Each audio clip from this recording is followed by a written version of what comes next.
I've been a member of ANTaR for about 3 years, I guess. And I should correct one thing too. ANTaR originally stood for Australians for Native Title and Reconciliation. At a national level, it was decided to drop those words. And the reasons were because ANTaR nationally recognised that native title has caused a lot of divisiveness in this country. I mean, look at the example of the Yorta Yorta people, where they were found, and unfortunately it's not an isolated instance, they were found through no fault of their own, not to have established continuity of cultural practice. So therefore they're entitled to nothing. So what our government is saying in that instance is, if we come in and steal your land, mess around with your people in terrible ways so that you have been disrupted from carrying out your culture, well, then you're not eligible to have your land back. That is absolutely disgraceful. The stolen wages issue is something that's been festering in Western Australia and other parts of Australia for a long time. And what happened recently in Western Australia was the state government made an offer to the people who had their wages stolen. ANTaR and other bodies have come out and condemned that offer. Our words in our press release were inadequate and insulting to the affected Aboriginal people and their families. And we go on to describe it as grossly inadequate. One of the things that concerns me is Australians like to think that one of our basic underlying values is a fair go. Now, when people have had their wages withheld, stolen, and then they get a paltry offer from the government, I fail to see how that complies with that value of a fair go. It's theft. It's legalised theft. And it's $2,000 a person, but there are conditions put upon that where you have to be able to provide the documentation that proves that you had wages stolen. Now, that's a very unrealistic expectation on people. We're talking about periods quite long ago, and not everyone keeps their records. Aboriginal people in particular don't necessarily keep records for a long time. And this constraint or condition put on the meagre offer is it's illegal and it's immoral. My understanding is they have to show what their employment was, what wages they were paid, what wages were withheld.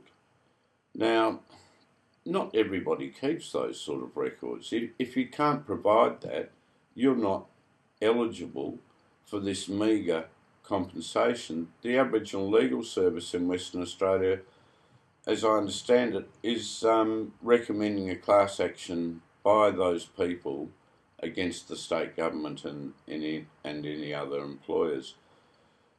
This should not be necessary. We've had an apology from the federal government to Aboriginal people.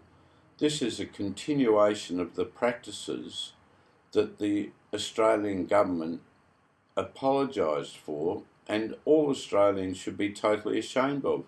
If it was a white person in today's society having their wages held, there'd be an outcry. It's discriminatory.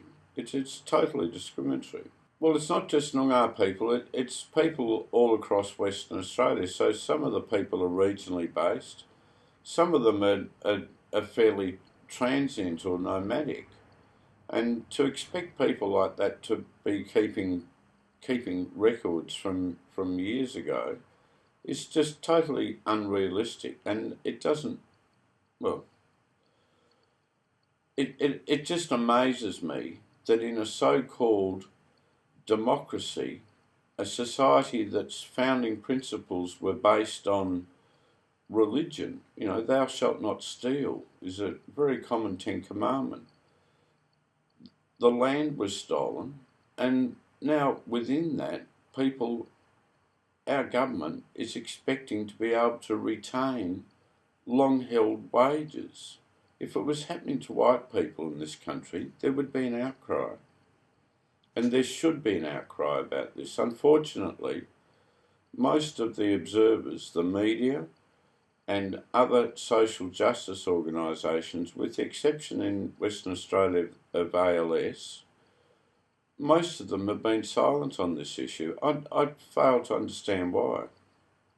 The circumstance in Western Australia that's being played out right now, and one of the first things I saw in the online media this morning, was that the Noongar people who are peacefully camped on an island in the Swan River right next to the city of Perth called Harrison Island, that's its new name of course, Mudugurra is its long-standing name.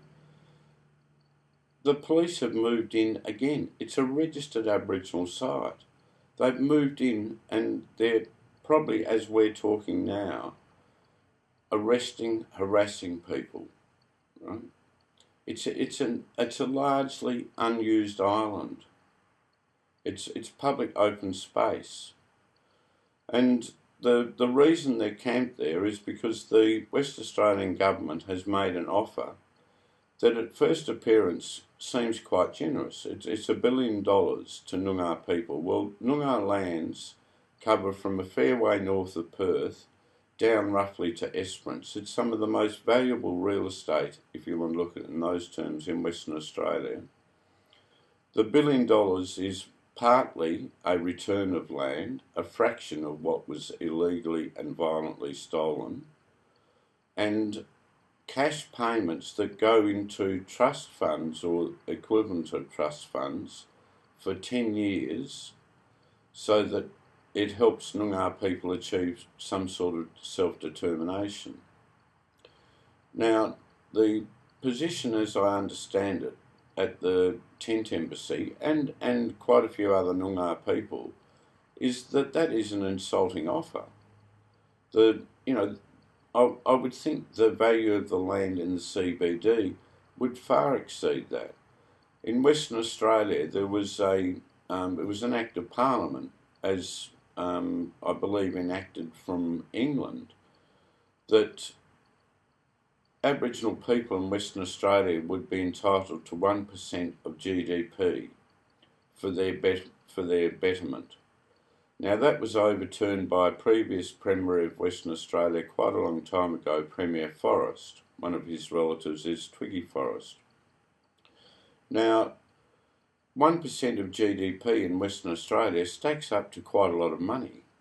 So when you look at the offer that the government is making to Noongar peoples, it's very insignificant in terms of what has been stolen, what was originally to be paid to the Aboriginal people. And what Premier Forrest did was he convinced people in the House of Lords to overturn that legislation. So what could have been a long-standing fund for the betterment of Western Australian Aboriginal peoples turned out not to happen. And so the people at the Tent Embassy and many people who aren't going there, not all Aboriginal people are able to camp down at the island, and a lot of Aboriginal people are understandably quite frightened of the police. There's the long-standing record of deaths in custody and alleged victimisation of Aboriginal people by the police, which I've personally witnessed over quite a long period of time, means that not all Aboriginal people will go down there. The ones that are down there are living very peacefully and quietly down there until the police and the City of Perth rangers and people turn up and take away their tents. They've walked into the sacred circle and doused the fire burning there. Well, that's unnecessary. I would have thought in today's age of supposed multiculturalism, and the original multiculturalism in this country was the various Aboriginal tribes that occupied the whole of Australia. We're talking about reconciliation, and they can't even allow Aboriginal people to camp peacefully on part of their stolen lands. I believe it's a disgrace. The Land Council in Western Australia that represents the Southwest Aboriginal people, or Noongars, has been very patient in negotiating with the government. This $1 billion is not a deal, it's an offer. And our position in ANTaR is to do everything we can to show the inadequacy of the offer and give the Southwest Aboriginal Land and Sea Council, the representative body, some justification in counter-offering with a far more realistic figure. And that's the process that I believe the Land Council are going through, and that we in ANTaR Western Australia would encourage all Noongar peoples to be actively involved in working out what is a reasonable counter-offer and encouraging their representative body to pursue that in negotiations with the state government.